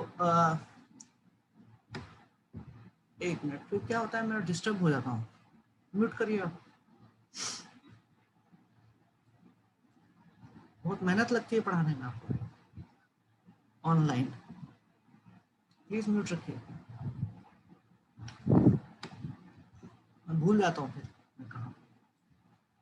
तो ठीक है, तो इस पॉइंट को समझने की कोशिश कीजिए। मोदी साहब क्या बोल रहे हैं? मोदी साहब ये बोल रहे हैं कि हालांकि हमारा नंबर तीसरा है टोटल अगर हम देखें पोल्यूशन में, लेकिन अगर हम पर कैपिटा देखें, पर कैपिटा यानी कि पर पर्सन CO2 का इमिशन, तो वो बहुत कम है ना। It is less than 60% of the global average. तो ग्लोबल एवरेज अगर मान लेते हैं कि प्रति पर्सन जो है ग्लोबल, अगर हम पूरी दुनिया का निकालें तो 100 टन या 1 टन का है ग्लोबल एवरेज। एक पर्सन जो है एक साल में 1 टन कार्बन डाइऑक्साइड निकाल रहा है, ठीक है, उसकी वजह से प्रदूषण हो रहा है। तो इंडिया में वो सिर्फ 60.6 टन है ना। तो यानी कि पर पर्सन जो है वो हम पोल्यूशन कम कर रहे हैं, ठीक है। लेकिन चूंकि हमारी पॉपुलेशन इतनी ज्यादा है कि अगर हम फिर टोटल जो है वो ज्यादा हो जाता है, ठीक है। और अब एक अमेरिकन सिटीजन जो है वो हमसे 10-15 गुना ज्यादा एनर्जी का इस्तेमाल करता है। आप अगर अमेरिका में जाओगे, आप अमेरिकन फिल्म्स देखो, उनके यहाँ छोटी कारें नहीं होती हैं। उनकी जो कारें भी होती है वो सब ऐसी, सारे तो सब SUV में ही चलते हैं, है ना। तो आप देखेंगे कि एक घर में 5 लोग हैं तो 5 कारें हैं, है ना। हमारे यहाँ तो 90% लोगों के पास कार ही नहीं है, राइट। तो आप देखेंगे कि अमेरिका में कार की संख्या, इंडस्ट्रीज की संख्या बहुत ज्यादा है। वहां पे हर घर में अगर अगर वो ठंडी जगह है तो सेंट्रली हीटिंग है, ठीक है। अगर वो गर्म जगह पे है, हॉट क्लाइमेट है, तो सब जगह एयर कंडीशनर लगे हुए हैं, ठीक है। तो आप अगर ये दुबई वगैरह में जाएं, गल्फ कंट्रीज में, तो हर चीज एयर कंडीशन है। बसेस से लेकर उनके ट्रेन और सब कुछ एयर कंडीशन। उनके इवन बस स्टॉप, जो रोड पे जो बस स्टॉप है ना, वो भी उन्होंने एयर कंडीशन कर रखे हैं गल्फ में, ठीक है। तो अब ये लोग ज्यादा एनर्जी का इस्तेमाल करते हैं हमसे। अगर आप पर कैपिटा देखें, पर पर्सन देखें, तो जितने भी रिच कंट्रीज हैं वो हमसे कई गुना ज्यादा एनर्जी का इस्तेमाल करते हैं, क्योंकि उनके पास सुविधाएं ज्यादा है। उनके पास कारें होती हैं, बड़ी बड़ी कारें हैं, ठीक है। उनके यहाँ पे सेंट्रली हीटिंग है, यानी कि अगर वो ठंडी जगह पे है तो पूरा घर जो है उनका सेंट्रली हीटेड रहता है। अगर वो ठंडी गर्म जगह पे है तो पूरा घर उनका सेंट्रली एयर कंडीशन रहता है। हर चीज एयर कंडीशनड है ना। तो ये इसलिए इंडिया का पर कैपिटा जो पोल्यूशन है वो कम है। और ये बात हमारे प्राइम मिनिस्टर साहब ने पॉइंट आउट किया था, रखा था। There is little confidence in pandemic-stricken world, however, that future growth path. Sorry. There is little confidence in a pandemic-stricken world, however, that future growth pathways will be aligned away from fossil fuel. तो अब problem क्या है कि अब climate change पर हम बहुत अच्छे से काम कर रहे थे, लेकिन अभी ये बीच में पेंडेमिक आ गया। अब ये पेंडेमिक कोविड की वजह से क्या हुआ कि सारी जो कॉपरेशन था वो सब कम हो गया और हमारी इकोनॉमी पूरी टैंक कर रही है, यानी कि इकोनॉमी हमारी पूरी बर्बाद हो रही है। तो अब हमारे पास इतना पैसा नहीं बचेगा कि हम ग्रीन एनर्जी में लगाएं। हर देश क्या चाहेगा, अरे कैसे भी करके हम अपनी इकोनॉमी को बढ़ाएं। फिर वो नहीं सोचेंगे कि कार्बन एमिशन ज्यादा हो रहा है या ये ज्यादा हो रहा है, क्योंकि इमीडिएट आपकी नीड क्या है? अभी इमीडिएट नीड ये है कि हमारे देश के लोग भूखे मर रहे हैं, ठीक है। हमारे देश में अभी हमारा GDP जो है वो इकोनॉमिक ग्रोथ जो है वो बहुत कम हो गया है लॉकडाउन की वजह से। तो अब हम नहीं सोचेंगे पर्यावरण के एनवायरनमेंट के बारे में। तो वही वो बोल रहा है, देयर इज लिटिल कॉन्फिडेंस। अभी देशों में जो है आपस में कॉन्फिडेंस जो है वो कम है, ठीक है। तो अभी there is little confidence in the pandemic stricken word. अब आप इसको देखिए, पेंडेमिक स्ट्रिकन वर्ड का मतलब क्या होता है? स्ट्रिकन का मतलब है स्ट्राइक, स्ट्राइक मतलब पीड़ित। तो पेंडेमिक से पीड़ित देश दुनिया। तो अभी दुनिया क्या है? पेंडेमिक से पीड़ित है, यानी कि महामारी से ग्रसित है। तो महामारी से ग्रसित दुनिया में अभी बहुत ज्यादा एक दूसरे पे कॉन्फिडेंस नहीं है देशों को। हर देश अपने आप को बचाने की कोशिश कर रहा है, हर देश सिर्फ अपना सोच रहा है ना। तो अभी international relation, international diplomacy, international agreements पे बहुत ज्यादा कॉन्फिडेंस नहीं है लोगों को। तो there is little confidence, however that future growth pathways will be aligned away from fossil fuels. अब प्रॉब्लम कहाँ पे है? प्रॉब्लम यह है कि जो रिच कंट्रीज हैं वो तो बड़े आराम से तैयार हो रहे हैं कि ठीक है, हम फॉसिल फ्यूल का इस्तेमाल कम से कम करेंगे, ठीक है, हम सब अब इलेक्ट्रिक कारें बनाएंगे, ठीक है। और जैसे कि आप देखेंगे, आपने नाम सुना होगा टेस्ला का, जो कि इलॉन मस्क नाम के एक बहुत बड़े एंटरप्रेन्योर हैं और बहुत बड़े वो बिलियनियर भी हैं। उनकी एक कंपनी है जिसका नाम है टेस्ला, जो कि इलेक्ट्रिक कार बनाती है और अमेरिका में अभी बहुत वो फेमस है, बहुत उनका चल रहा है और लोग जो है इलेक्ट्रिक कार खरीद रहे हैं। लेकिन इलेक्ट्रिक कार बहुत महंगी है, ठीक है। अभी वो इंडिया में भी आने वाली है, उसका जो एस सीरीज है, जो सबसे सस्ती वाली है इलेक्ट्रिक कार उनकी टेस्ला की, वो आ रही है। और वो कार जो है वो 2-2.5 करोड़ की मिलेगी एक, शायद इतना, या फिर कुछ 50-60 लाख की होगी, इससे कम नहीं होगी। तब आप सोचिए कि हमारे यहाँ हम जो मिडिल क्लास है वो मैक्सिमम हम 7-8 लाख की कार खरीदते हैं, मिडिल क्लास है ना, जो जो अच्छे खासे कमाने वाले हैं। वो 50-60-70 लाख की कार कहाँ से खरीदें? या 1 करोड़ 1.5 करोड़ की जो कार है इलेक्ट्रिक की, कहाँ से खरीदें, है ना। तो अभी फॉसिल फ्यूल से हमें अलाइन अवे होना थोड़ा मुश्किल लग रहा है। तो हमारा जो फ्यूचर ग्रोथ है, अब देखिए मैंने आपको बताया था कि जो गरीब देश हैं उनके सामने सबसे बड़ी चुनौती ये है कि वो ग्रोथ को देखें या एनवायरनमेंट को देखें, वो डेवलपमेंट को देखें अपने देश में, विकास को देखें या एनवायरनमेंट को बचाने की कोशिश करें। ये उनके सामने बहुत बड़ी चुनौती है। अब अगर हमारे यहाँ पे रोड बनना है तो रोड के लिए हमें चाहिए रॉ मटेरियल, हमें कोयला चाहिए, हमें लकड़ी, हमें फॉरेस्ट काटने पड़ेंगे, हमें बहुत कुछ करना पड़ेगा, ठीक है। तो अब हमारे लिए रोड जरूरी है अभी, या फिर हम इन्वायरमेंट को देखें? तो ये चैलेंजेस है ना। और ये जो हमारी फ्यूचर के जो ग्रोथ है, ग्रोथ का मतलब है यहाँ पर विकास, पाथवेज का मतलब होता है रास्ता। तो हमारा जो विकास का रास्ता है वो फॉसिल फ्यूल के थ्रू ही आगे बढ़ रहा है। तो क्या हम फॉसिल फ्यूल से दूर, फॉसिल फ्यूल को दूर कर पाएंगे, या हमारा जो विकास का जो रास्ता है उसको हम अलाइन अवे कर पाएंगे? अलाइन अवे करना मतलब दूर करना फ्रॉम फॉसिल फ्यूल। ये एक बहुत बड़ी चुनौती है। The international energy agency in fact expects a dramatic rise in emission as countries race to shake off the impact of the coronavirus। अब जैसे मैंने आपको बताया था कि अभी सारे देश जो हैं उनका एक ही एम है कि कोरोना वायरस के इम्पैक्ट से कैसे लड़े। तो वही वो बोल रहा है कि जो इंटरनेशनल एनर्जी एजेंसी है IEA, ये एक बहुत इम्पॉर्टेंट बॉडी है। इसके बारे में मैंने नीचे दिया हुआ है, यहाँ पर आप पढ़ लीजिएगा। ये एक बहुत इम्पॉर्टेंट इंटरनेशनल ऑर्गेनाइजेशन है, ठीक है। और जो कि एक दूसरी ऑर्गेनाइजेशन है OECD, उसके तहत काम करता है। तो ये जो ऑर्गेनाइजेशन है इसने क्या बोला है? इसने ये बोला है कि सारे देश जो हैं इनफैक्ट अब प्रदूषण ज्यादा करेंगे, ठीक है। There will be a dramatic rise in emission. Dramatic मतलब नाटकीय, मतलब जो नॉर्मल नहीं है। तो there will be a dramatic rise in emission. तो IEA जो है, जो एजेंसी है, उसका रिपोर्ट आया है और उस रिपोर्ट में उसने क्या बोला है कि हम एक्सपेक्ट कर रहे हैं, हम आशा कर रहे हैं कि एक्चुअली प्रदूषण अब ज्यादा होगा, ठीक है। There will be a dramatic rise in emission. क्यों? क्योंकि सारे देश भागेंगे, भाग रहे हैं। Countries race to shake off the impact of the corona virus. तो अब जैसे कि मान लीजिए पिछले साल हमारी पूरी इकोनॉमी लॉकडाउन में रही, ठीक है, पूरा हमारा इकोनॉमी का भट्टा बैठ गया।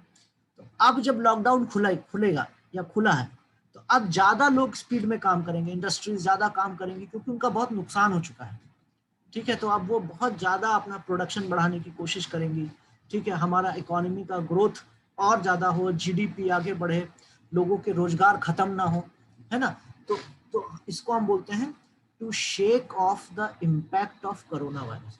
तो कोरोना वायरस का जो प्रभाव है उसको दूर करना। शेक ऑफ करना मतलब आप हटा रहे हैं किसी चीज को। तो कंट्रीज जो है वो भाग रही हैं, दौड़ रही हैं, किस चीज के लिए दौड़ रही हैं? टू जो कोरोना वायरस का जो नेगेटिव इम्पैक्ट पड़ा है हमारी अर्थव्यवस्था पर, उसको हटाने की कोशिश कर रही है, ठीक है। और इसलिए एक्चुअल में अब प्रदूषण ज्यादा होगा। और जैसा कि एक बार हो चुका है 2008 के फाइनेंशियल क्राइसिस में। अब 2008 में अमेरिका में कुछ बैंक्स थी जो दिवालिया हो गई थी, ठीक है। और 2008 का एक बहुत तगड़ा फाइनेंशियल क्राइसिस आया था। लकीली हमारा भाग्य अच्छा था उस समय कि हम बच गए थे। पूरा जो इंटरनेशनल ट्रेड है वो ठप पड़ गया था, क्योंकि अमेरिका में कुछ बैंक्स हैं जो बैठ गई थी, जिनका जो दिवालिया हो गई थी, ठीक है। उन्होंने बहुत सारा लोन दे दिया था और वो लोन रिकवर नहीं हुआ था। तो इसको हम बोलते हैं 2008 का आर्थिक संकट। तो 2008 का आर्थिक संकट ग्लोबल लेवल पे था, पूरी दुनिया में हुआ था। इंडिया में इसका बहुत ज्यादा फर्क नहीं पड़ा था। मार्केट में रिसेशन आ गया था, मंदी आ गई थी। मंदी आने का मतलब है कि लोगों का डिमांड नहीं, क्योंकि लोगों के पास पैसा नहीं। तो 2008 के फाइनेंशियल क्राइसिस के बाद भी यही हुआ था कि लोग, जो देश हैं, वो उन्होंने अपना प्रोडक्शन बढ़ा दिया था और जो एमिशन है वो बढ़ गए थे। तो आईईए जो एजेंसी है उसका भी यही मानना है कि हो सकता है कि एक्चुअली प्रदूषण कम होने की बजाय प्रदूषण बढ़ेगा, क्योंकि सारे देश जो हैं वो कोरोना वायरस से अपनी इकोनॉमी को बचाने की कोशिश करेंगे।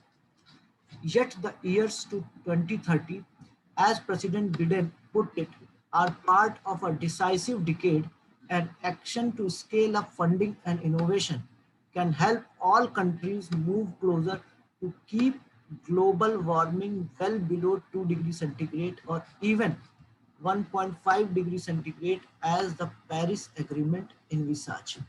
ठीक है, अब मैंने आपको बताया कि 1992 में एक अर्थ समिट हुई थी रियो में।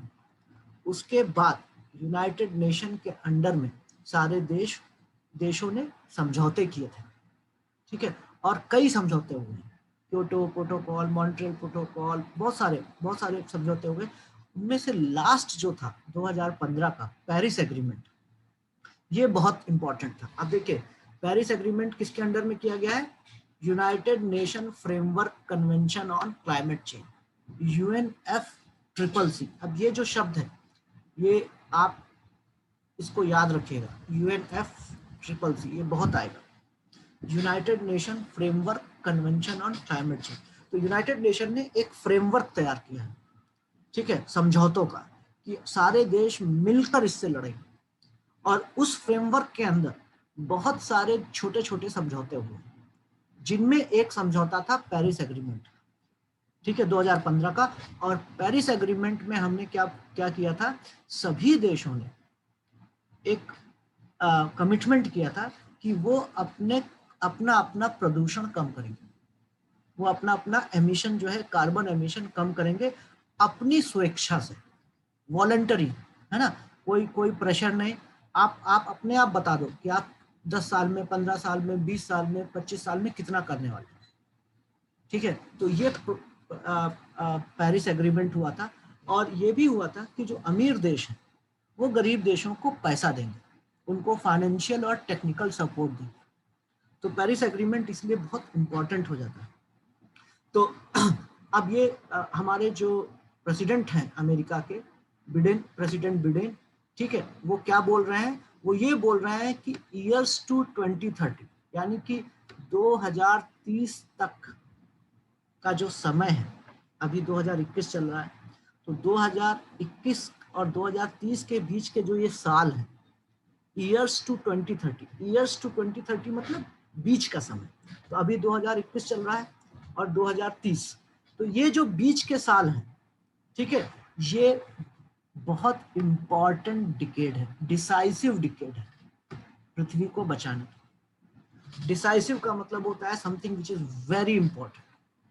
तो दिस ईयर्स टू 2030 यानी कि जो आने वाले साल हैं 2030 तक, ये पार्ट है बहुत ही इंपॉर्टेंट समय का, बहुत ही डिसाइसिव डिकेड का, and action to scale up funding and innovation. अब मैंने आपको बताया कि दो ही चीज सबसे इंपॉर्टेंट है, पहला फंडिंग और दूसरा इनोवेशन। इनोवेशन मतलब टेक्निकल इनोवेशन, नई नई टेक्नोलॉजी।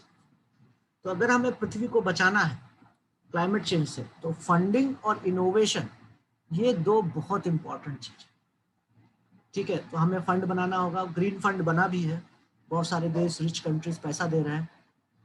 तो funding and innovation they can help all countries, ये जो चीजें हैं ये सारे देश को मदद करेंगी to move closer to keeping global warming well below 2 degree centigrade. अब ये बहुत इंपॉर्टेंट पॉइंट है कि पेरिस एग्रीमेंट में समझौता क्या हुआ है। अब अगर आप देखें तो आप देखेंगे कि हमारी जो इंडस्ट्रीज हैं, जो फैक्ट्रीज हैं, ये सब पिछले 200 साल की देन है। आप 200 साल पहले जाएंगे, ठीक है, 200-250 साल पहले, तो फैक्ट्रीज और इंडस्ट्रीज नहीं होती थी, बड़ी बड़ी चिमनियाँ, बड़ी बड़ी फैक्ट्रीज नहीं होती थी, ठीक है। हमारे यहाँ जो भी प्रोडक्शन होता था वो ज़्यादातर हैंडीक्राफ्ट था, हाथ से होता था, मशीनें नहीं थी, ठीक है। तो ये जो अभी अभी जो हम अभी जिस दुनिया में हम रह रहे हैं, ये एक इंडस्ट्रियल वर्ल्ड है। यहाँ पे अब प्लास्टिक की बॉटल भी, या जो आप कांच का ग्लास यूज करते हैं, वो भी फैक्ट्री से बन के आता है, ठीक है। आप जो भी इस्तेमाल करते हैं वो सब फैक्ट्री से आता है। अब हाथ से बनकर आने वाला समय नहीं रहा। तो आप देखेंगे कि ये पिछले 200-250 साल का जो समय है, ये एक इंडस्ट्रियल वर्ल्ड है, इसको हम औद्योगिक दुनिया बोलते हैं, क्योंकि पिछले 200-250 साल में हमारा जो भी प्रोडक्शन है वो अब सब फैक्ट्रीज में होता है, चाहे वो कपड़े हो, चाहे कोई भी सामान। आप देखेंगे कि अब वो फैक्ट्रीज से निकल कर आता है, और फैक्ट्रीज में क्या होता है, मास प्रोडक्शन होता है। तो फैक्ट्रीज में एक दो चीजें नहीं बनती हैं, हजारों लाखों चीजें एक साथ बनकर आती हैं, है ना। जैसे कि ये कपड़े हैं, पहले 200 साल पहले एक जो बुनकर है वो कपड़ा बना रहा है, तो वो एक दिन में 2 शर्ट बनाएगा, 1 शर्ट बनाएगा, ठीक है, बहुत हुआ तो 3 बना देगा। या 10 लोग मिलकर काम कर रहे हैं तो 20 शर्ट बनेंगे एक दिन में। लेकिन अब एक फैक्ट्री हजारों की संख्या में कपड़े बनाती है एक दिन में। तो अब इंडस्ट्रियल वर्ल्ड क्या है, इंडस्ट्रियल वर्ल्ड जो है वो मास प्रोडक्शन का है। मास प्रोडक्शन मतलब बहुत बड़ी संख्या में हम प्रोड्यूस कर रहे हैं, और मास प्रोडक्शन के लिए हमें एनर्जी की जरूरत पड़ती है, हमें मशीन्स की जरूरत पड़ती है, और उन मशीन को चलाने के लिए हमें ईंधन की जरूरत पड़ती है। तो कोई भी मशीन बिना ईंधन के, बिना फ्यूल के नहीं चलती। आपको या तो पेट्रोल लगेगा, या डीजल लगेगा, या आपको इलेक्ट्रिसिटी लगेगी, कुछ तो लगेगा, ठीक है। तो अब अगर आप पृथ्वी का global temperature, average temperature in pre industrial time देखें, यानी कि इंडस्ट्रीज के लगने से पहले का जो ग्लोबल टेम्परेचर था, और अभी का देखें, तो आप देखेंगे कि पृथ्वी का एवरेज टेम्परेचर बढ़ गया है, ठीक है। तो आज से 250 साल पहले ग्लोबल वार्मिंग नहीं थी, और आज ग्लोबल वार्मिंग की वजह से हमारा जो एवरेज टेम्परेचर है वो बढ़ गया है। और साइंटिस्ट लोगों का ये मानना है कि अगर ये 2 डिग्री से ज्यादा बढ़ गया तो फिर हम पृथ्वी को नहीं बचा पाएंगे। क्लाइमेट चेंज जो है वो परमानेंट हो जाएगा और बहुत सारा नुकसान होगा। तो हमने पेरिस एग्रीमेंट में सभी देशों ने एक समझौता किया था, और क्या समझौता किया था कि हम ग्लोबल वार्मिंग को 2 डिग्री सेंटीग्रेड से कम रखेंगे, हम इससे ऊपर नहीं बढ़ने देंगे। और कंपैरिजन किससे था, प्री इंडस्ट्रियल टाइम्स, यानी कि आज से 250 साल पहले जो पृथ्वी का टेम्परेचर था उससे हम 2 डिग्री बढ़ने नहीं देंगे। उससे अगर 2 डिग्री बढ़ गया तो ये क्लाइमेट चेंज जो है वो it will destroy the earth. तो 2 डिग्री सेंटीग्रेड और ई, ठीक है। तो ये पेरिस एग्रीमेंट था। तो पेरिस एग्रीमेंट में क्या था कि हम ग्लोबल वार्मिंग को 2 डिग्री या फिर 1.5 डिग्री से कम रखें। दो एम है कि हम कोशिश करेंगे कि 1.5 डिग्री से ना बढ़े, लेकिन अगर हम हार गए उसमें तो एटलीस्ट 2 डिग्री से ऊपर नहीं बढ़ने दें, ठीक है, क्योंकि 2 डिग्री से ऊपर अगर बढ़ गया तो फिर विनाश है। तो ये पेरिस एग्रीमेंट है और ये बहुत इंपॉर्टेंट है। आपको इस पर बहुत सारा वीडियोस भी आपको मिल जाएगा, आप पढ़िएगा, मैं भी इसको पढ़ाऊंगा क्लाइमेट चेंज को। There are many aspects to the bilateral pact that could be transformative for energy intensive sectors in India, starting with renewable power expansion to 450 gigawatt. तो अब आप देखिए कि एक और टर्म यहाँ पे यूज हो रहा है, रिन्यूएबल एनर्जी। अब एनर्जी जो होती है, जो भी ऊर्जा के सोर्स हैं, वो उनको हम 2 भाग में बांट सकते हैं। एक होता है रिन्यूएबल और दूसरा होता है नॉन रिन्यूएबल। तो रिन्यू का मतलब है फिर से, जैसे कि सोलर एनर्जी है, सोलर एनर्जी, विंड एनर्जी, ये कभी खत्म नहीं होगी, ठीक है। ऐसा नहीं है कि आपने सोलर एनर्जी से बिजली पैदा कर ली तो वो कुछ खत्म हो गया। तो ये रिन्यूएबल एनर्जी है, रिन्यू हो जाएगी, यानी कि फिर से पैदा हो जाएगी, है ना। तो ये खत्म नहीं होने वाली एनर्जी। और जो पेट्रोल है, डीजल है, कोयला है, ये नॉन रिन्यूएबल है, यानी कि आपने एक बार कोयला जला दिया या पेट्रोल जल गया तो फिर वो वापस नहीं आने वाला है, ठीक है। और पेट्रोल, डीजल, नेचुरल गैस और ये एलपीजी जो हम यूज करते हैं, जो कोयला यूज करते हैं, इनके भंडार लिमिटेड है। यानी कि अभी बहुत सारे लोगों का मानना है कि पेट्रोल और डीजल 100 साल में खत्म हो जाएगा, हमारे पास एक बूंद पेट्रोल नहीं बचेगा 100 साल के बाद, क्योंकि ये जो इसका जो भंडार है वो लिमिटेड है। तो इसको हम बोलते हैं नॉन रिन्यूएबल एनर्जी, ऐसी एनर्जी जिसको हम फिर से पैदा नहीं कर सकते, ठीक है। तो ग्रीन एनर्जी जो होती है वो रिन्यूएबल है। तो हम 3 शब्दों का इस्तेमाल करते हैं, क्लीन एनर्जी, ग्रीन एनर्जी और रिन्यूएबल एनर्जी। तीनों का सेंस एक ही है, यानी कि हम बात कर रहे हैं सोलर, हम बात कर रहे हैं विंड एनर्जी, सोलर एनर्जी, इन सब की बात कर रहे हैं। तो अब ये जो बायलैटरल पैक्ट हुआ है, बायलैटरल का मतलब है 2 देशों के बीच में, बाई का मतलब होता है 2, बाई का मतलब होता है, जैसे मोनो बोलते हैं ना, मोनो का मतलब होता है 1, बाई का मतलब होता है 2, ट्राई का मतलब होता है 3। तो ये बायलैटरल पैक्ट है, यानी कि 2 देशों के बीच में समझौता है। और ये समझौता क्या है, that it could be transformative for energy intensive sectors in India. अब ये समझौता अमेरिका और अमेरिका और इंडिया के बीच का ये जो समझौता है, ये बहुत बड़ा चेंज ला सकता है, ट्रांसफॉर्मेटिव है, ट्रांसफॉर्म कर सकता है। ट्रांसफॉर्म करना मतलब चेंज करना, है ना, किसी चीज की एक अवस्था को दूसरी अवस्था में बदलाव करना, तो इसको हम बोलते हैं ट्रांसफॉर्म करना, चेंज लाना। तो ये जो समझौता है वो क्या है, वो एक ट्रांसफॉर्म कर सकता है, किस चीज को ट्रांसफॉर्म कर सकता है, भारत का एनर्जी इंटेंसिव सेक्टर, ठीक है। या प्लीज म्यूट करिए आप लोग, आपकी आवाज आ रही है। तो अब जैसे कि कुछ ऐसी इंडस्ट्रीज हैं इंडिया में जिनको बहुत एनर्जी चाहिए होती है, जैसे कि आयरन एंड स्टील। आप देखेंगे कि जो आयरन एंड स्टील इंडस्ट्री है उसका खुद का पावर प्लांट होता है। तो जो बड़ी बड़ी इंडस्ट्रीज हैं, ठीक है, these are energy intensive sectors. Energy intensive का मतलब होता है वो हिस्सा इकोनॉमी का जो बहुत ज्यादा ऊर्जा का इस्तेमाल करता है, जिसको बहुत एनर्जी चाहिए, बहुत बिजली चाहिए, ठीक है, तो उसको हम बोलते हैं energy intensive sectors.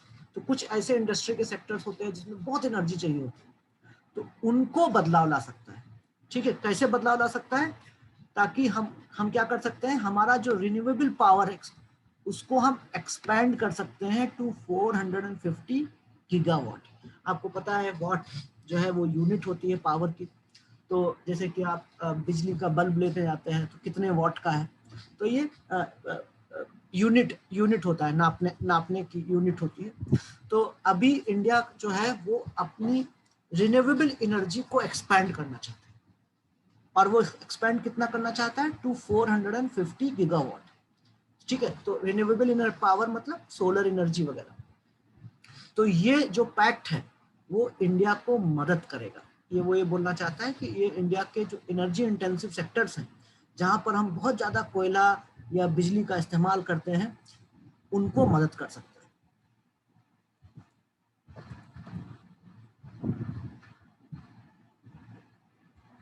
With open source technology, India could incorporate innovative materials and processes to decarbonize industry, transport and buildings, the biggest emitter apart from power. Many developed countries tend to view India's reluctance to commit to a net zero emission target as recalcitrance, but the climate change crisis originated not here but in the industrialized world. अब एक और debate है कि India और China और Brazil, ये कुछ ऐसे देश हैं जो डेवलपिंग कंट्री, ये लोग बोल रहे हैं कि एक्चुअली में ये जो प्रॉब्लम है ये रिच कंट्रीज लेकर आए, क्योंकि आप पिछले 200 साल से प्रदूषण फैला रहे हैं, तो रिच कंट्रीज की जिम्मेदारी ज्यादा है और हम गरीब देश हैं, हम अभी डेवलप हो रहे हैं। तो इंडिया और चाइना जो है उनका एकदम इसमें कहना है कि भाई हम बहुत ज्यादा नहीं कर सकते कुछ, क्योंकि असली पाप तो तुम लोगों ने किया है। और यही ऐसे ही बोलते हैं वहां पे कि असली गलती तो तुम लोगों की है, क्योंकि तुम 200 साल से इंडस्ट्रियलाइज्ड हो, ठीक है। तुम्हारा जो एवरेज नागरिक है वो हमसे ज्यादा एनर्जी का इस्तेमाल करता है। अब जैसे मैंने आपको बताया कि एवरेज हाउस होल्ड जो है अमेरिका का, वो हमसे 10-20 गुना ज्यादा एनर्जी इस्तेमाल करता है, तो फिर आपकी जिम्मेदारी ज्यादा बनती है। तो ये भी एक बहुत बड़ा झगड़ा है। एक तरफ इंडिया चाइना है, दूसरी तरफ इंडस्ट्रियलाइज्ड कंट्रीज है, ठीक है। तो समय अभी नहीं बच रहा है, मैं जल्दी जल्दी खत्म करता हूँ। इसको आप पढ़िएगा, ये बहुत इंपॉर्टेंट है ना। तो अभी मेरे पास सिर्फ 1 या 2 मिनट बाकी रह गए।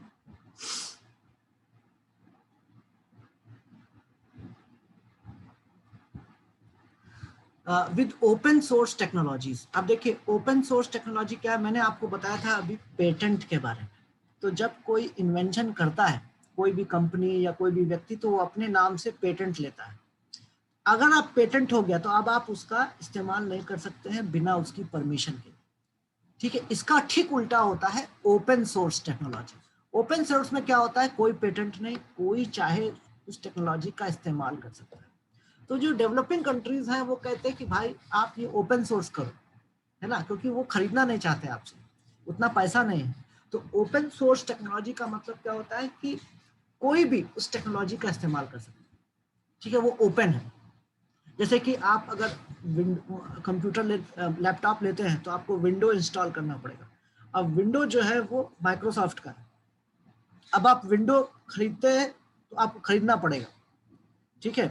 तो बहुत सारे लोगों ने लिनक्स यूज करना शुरू कर दिया। लिनक्स जो है एक ऑपरेटिंग सिस्टम है जो कि ओपन सोर्स है, यानी कि आप उसको यूज कर सकते हैं, कोई पैसा नहीं देना, कुछ भी आपको पैसा नहीं देना पड़ेगा। तो इसको हम बोलते हैं ओपन सोर्स। तो ओपन सोर्स टेक्नोलॉजीज जो हैं वो बहुत इंपॉर्टेंट है क्लाइमेट चेंज से लड़ने के लिए, ताकि उस टेक्नोलॉजी को गरीब लोग भी इस्तेमाल कर सकें। तो open source technology, India could incorporate innovative materials and processes to decarbonise industry. तो हमें क्या करना होगा कि हमें ओपन सोर्स टेक्नोलॉजीज का इस्तेमाल करना होगा और हमें बहुत सारे इनोवेशन करने होंगे, नए नए इन्वेंशन करने होंगे, ताकि हम अपनी इंडस्ट्री, ट्रांसपोर्ट और बिल्डिंग्स को डीकार्बनाइज कर सकें। डीकार्बनाइज का मतलब वही है कि हम फॉसिल फ्यूल का इस्तेमाल कम से कम करें। और आपको पता है कि ये 3 चीजें ऐसी हैं जो सबसे ज्यादा प्रदूषण करती हैं। एक तो है हमारा इंडस्ट्री, दूसरा हमारा ट्रांसपोर्ट और तीसरा हमारा कंस्ट्रक्शन, जो बिल्डिंग्स के कंस्ट्रक्शन वगैरह होते हैं उसमें। तो ये बिगेस्ट एमिटर है, ठीक है, अपार्ट फ्रॉम पावर। पावर मतलब बिजली का प्रोडक्शन। तो ये 4 जो हैं सेक्टर्स जो सबसे ज्यादा प्रदूषण करते हैं, industries, transport, buildings and power. तो इनको हमें डीकार्बनाइज करना होगा, ठीक है, यानी कि हमें रिन्यूएबल एनर्जी यूज करनी होगी, हमें क्लीन एनर्जी यूज करनी होगी, हमें फॉसिल फ्यूल्स जो हैं वो कम से कम इस्तेमाल करना।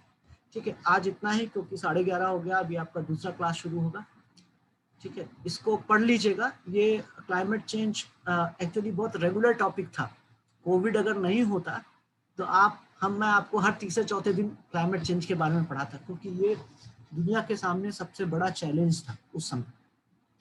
तो अभी कोविड के कारण हम इस पर बात नहीं कर रहे इतनी, लेकिन क्लाइमेट चेंज और ग्लोबल वार्मिंग के बारे में आपको अच्छे से पढ़ना है, ठीक है।